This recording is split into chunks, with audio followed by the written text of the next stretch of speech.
আসসালামু আলাইকুম গাইস।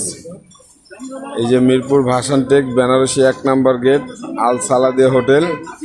এই যে দেখেন আটা রুটি বিক্রি হচ্ছে। এই যে ওনার নাম জাহাঙ্গীর, আর এই যে বাবুচি ছোট ভাই রাজা রুটি বেলতেছে। দেখেন কত সুন্দর রুটি বেলতেছে, আলহামদুলিল্লাহ খুব ভালো ভিডিও করতেছে। আর এই যে দেখেন কাস্টমার নাস্তা খাচ্ছে।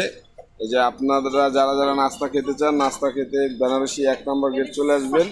আটা রুটি, এই যে জাহাঙ্গীর খুব সুন্দর রুটি বাজে, কিন্তু কি জানেন, ড্যাবরা ড্যাবরা ড্যাবরা কাকে বলে জানেন? মানে বামাইটা। ভাইজান আপনার এখানে নাস্তা খেলে নাস্তার বিল কত? মাত্র 30 টাকা পেট ভরে খাবেন। মাত্র 30 টাকা পেট ভরে। আপনার লোকেশনটা কোথায়? ভাসান টেক বেনারসি 1 নম্বর গেট। আচ্ছা, আপনারা শুনেছেন, আপনারা যারা নাস্তা খেতে চান আটা রুটি সবাই চলে আসবেন এখানে নাস্তা খাবেন। আশা করি সবাই ভালো থাকবেন। আলহামদুলিল্লাহ, আসসালামু আলাইকুম।